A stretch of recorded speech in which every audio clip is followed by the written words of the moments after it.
Back to football, and Cliff Kingsbury called a very good game. Yes, he did. McCoy. Yeah. And Josh McDaniels, Bill Belichick are doing a wonderful job, I think, with Mac Jones. Love 100. what he's doing, Yeah. but the way that entire team is being put together and what they're doing, what they're good at, I think it really came to life 24-6 against Carolina. They've won 4 out of 5, so it's not like it's the only game it's come to life. But you think about the Patriots getting on this run offensively and the way Mac Jones is playing, what comes to mind first? Well, efficiency. Like the efficiency as far as they block everything almost perfectly in the run game. The pass game, it's always well thought out and smart. Yeah, it might not be explosive or sexy, but there's a plan and there's a thoughtfulness of like who we are as a football team. Clearly. And like, let's not go outside the lines on that. Let's color within the lines. We know who we are. And we'll play that way and play a complementary football game because our defense is awesome. And they're going to cause issues that way too. And to me, they have found a little rhythm within this offense. The run game is starting to kick butt a little bit. Mm-hmm. They find 3 or 4 plays a week to get an explosive play in the pass game. And Mac Jones, of course, is managing games and playing the position like he's been around the NFL for 8 years now. And it's like in this game, they hit the truly perfect formula. And it's not very often you get to, after the game, say, well, that was perfect for the way this team is set up. Right. But a couple of huge turnovers on defense. Yep. Defense scores. And then you go, okay, offensively, if we're not in a scramble mode and we can kind of call the game we want, what will be perfect? Be perfect if the running backs could run more than Mac throws. Right. It'd be nice if Mac didn't really have to push it down the field that much. Right. And that's exactly Trifecta, what happened. Like you said. Yeah, it is. You're exactly right. It's exactly what happened. Where they're amazing, just from my experience of being with Josh McDaniels in Denver or, working up there, is once they get you in some formations or personnel sets where they can kind of like bottle it down to they play this defense or that defense against this formation, period. Love that. You better watch out because they're going to come up with a bunch of plays to screw that over. In this game, they run for 151 yards. They run 3 run plays. It's the same 3 run plays over and over. It's the same 3 run plays that they knew were going to be the right run plays for this football team for the most part. There might have been one other run play, but for the most part, it was some sort of a draw play, taking advantage of Carolina being aggressive up front, how they get upfield, right? So they tied plays together, like where they like to throw the kind of the Arizona screen a lot. They do that stuff. Like we've seen that back in Tom Brady. Fake that, drop back, then hand the ball off. They did that to Carolina 5 times for like big yards every time. And then I'm going to show you the other 2 plays they did off of that, let alone there's 2 pass plays in the game that led to explosive pass plays, both to the back, where they knew what they were about to get coverage-wise, and these were McDaniels specials, up your butt, Joe Boo, Carolina Panthers. I got you. The code is cracked, and that's what leads to them 24-6. Hey, they turned the ball over 2 times in this game as well. Yeah. Mac threw a pick. He threw a pick. Mm-hmm. Got like crushed on the Brian Burns play where everyone thinks it's dirty and all of that. But, man, New England, watch out. That's all I can say. Number of plays here to show what went well here for New England. Let's start out with the screen pass. Jones to Stevenson. Second quarter, early second, Patriots down 3-0. And it's like it's a screen pass, but it's not a screen pass. But, again, it goes into the conversation of we know what coverage we're about to get, okay? And it's a little bit like our play we just showed with Colt McCoy when on the 3rd and 18 and he throws the check down to James Conner for the first down. Okay. It's a lot of window dressing to let's just go back to the back here because they haven't seen this and we got them. All right, so roll this tape here, and Carolina playing man-to-man, as you can see right here. It's man-to-man coverage all the way across the board, okay? And let me just see if I can draw it up the right way. We got man here, man here. Let me see. Let me just make sure I got them all right here. Man here on Jonnu Smith and man right here. I just want to make sure I got that. I'm sorry, everybody. I'm trying to make sure I got all my plays right here. They got 2 linebackers in the middle, and I'm not sure what one of them's doing all the way. But one of them is supposed to take the back man-to-man. I'm pretty sure it's number 4 because you can see him pointing, right? So there's a little confusion there, but you could see 4, Jermaine Carter pointing at Ramondre Stevenson. So they're playing man with a deep safety in the middle, and then Shaq Thompson's going to be free as a middle linebacker that way. Now, off of that, they're going to run a play that they run a lot. Fake the little guard pull, strong side power run, and they hit you a lot with like these pop passes right here, right? He might read it 1 to the shallow cross, 2 to Jacoby Myers, and they get fast flow up, and they usually hit it behind you, right? So they decide to play man-to-man because they're probably going, well, we've got good corners. We can lock down these receivers. There's nothing special here, all right? And I would think off of this action, they've probably not thrown to Ramondre Stevenson or the back off of this action the whole year. There's no screen blocking by the offensive line. They married the play to look like their normal run play to that side.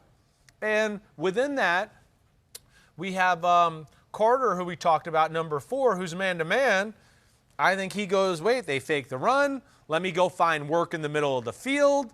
And if you watch Mac Jones here, again, a little bit of like we just talked about, he's looking downfield, but I think it's all BS. He's just waiting for Ramondre to sneak out. Look how quickly he gets to it, Paul. You tell me if you think I'm right or wrong here. 100%. He was never going anywhere else. He was never going anywhere else. In fact, I think he's looking at 4, and as soon as he saw 4 go back this way, he went, oh, man, nobody's covering Ramondre Stevenson. And back up just a little bit there, Chris. Sure. Watch his lower body and his mechanics, and if you know how he normally throws, he gets to the top of his drop, and he's not readying himself to make a throw downfield. He's just standing there looking there. Like he's almost going to throw a screen ball or something like that, right? That's a good eye by you, and you're exactly right.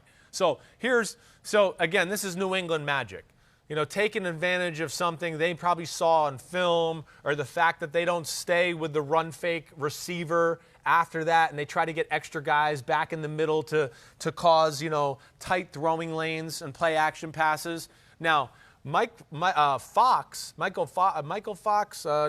Fox, okay, who came from Morgan Fox, came from the Rams. He kind of recognizes it as he's going out here. I think he's got great eyes in the backfield. I think he sees Mac Jones kind of looking, and he tries to, help out here. I don't think this is his coverage responsibility.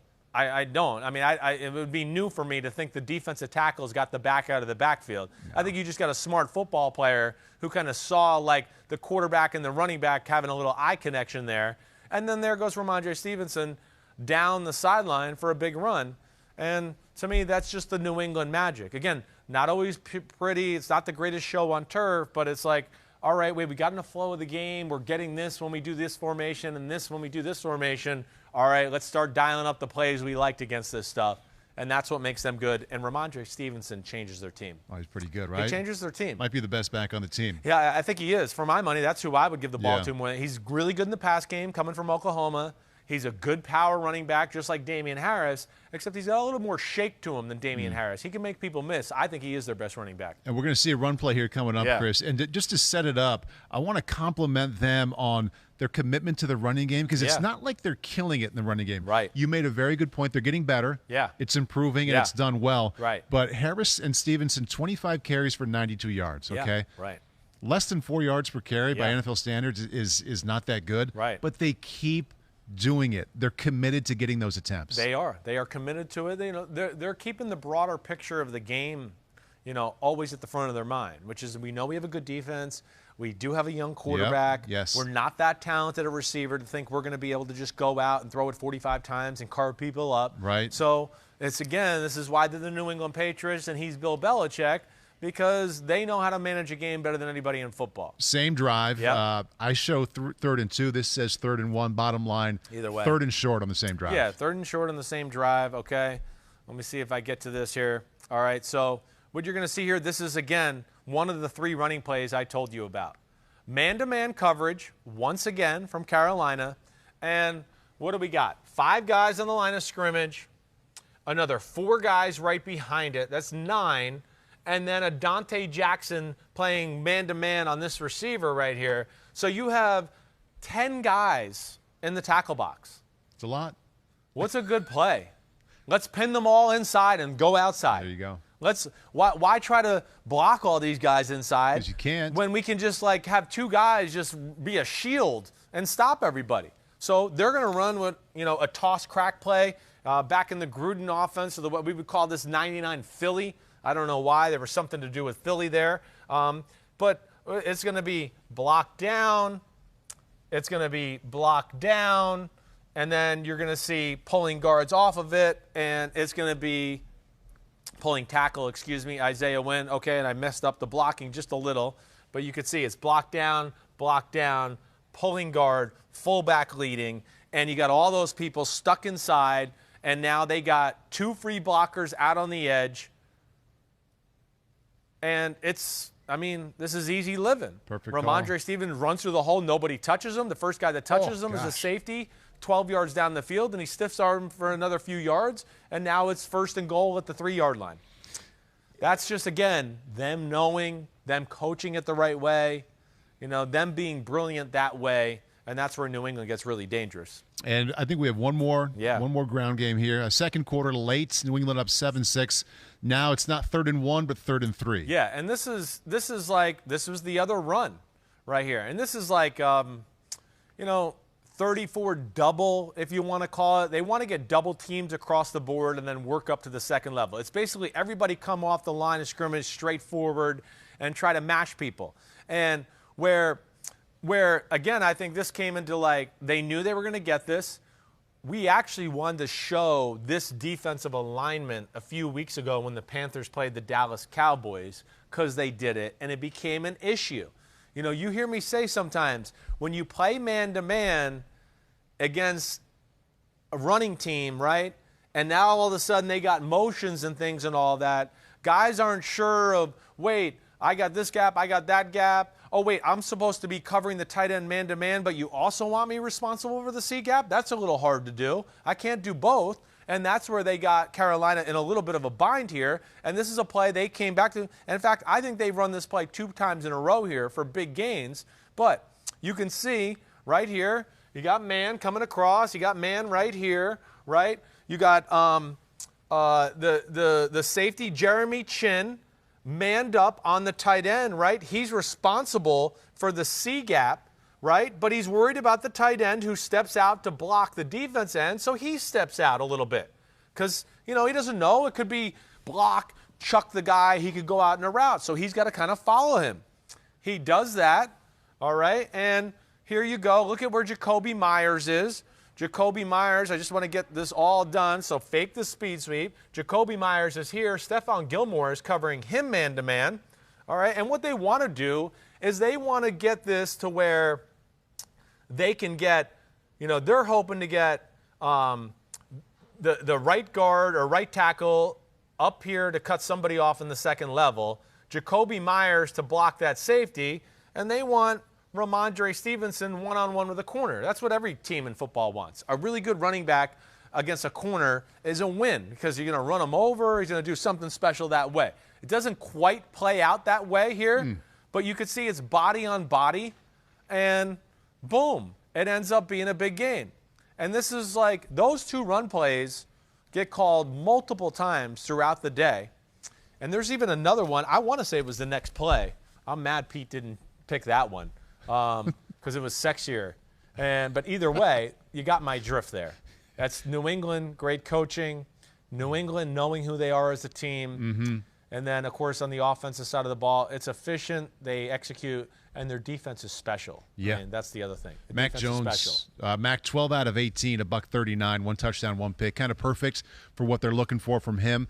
We have a question here from Caleb Hawkeye, KJ1. We appreciate anybody who writes in with Hawkeye in there, Chris. Got to point that out. Yeah, we'll give him a little love. Okay, fine. Mac isn't throwing a lot of touchdowns per game, but seems to have adopted the Tom Brady style of don't force the ball, live to die another day. Yep. Any thoughts there? Any similarities you see? I think that's a great point by him. I do. I think, this is early career Tom Brady. This is early career. Like, manage the game. Don't take a chance. We got a good defense. We're going to be able to run the ball. We'll tell you when we need you to make some big-time Tom Brady throws. Yeah. And that's what's going on with Mac Jones right now, no doubt about it. And, he doesn't have the arm Brady has, but still good arm, could do a lot of different things. He's so smart. He's got great feel in the pocket. And, yeah, like I said, you better watch out for New England because they got it going. Hi, I'm Mike Tirico, and thanks for watching. Make sure to hit subscribe for the latest news and highlights from NBC Sports.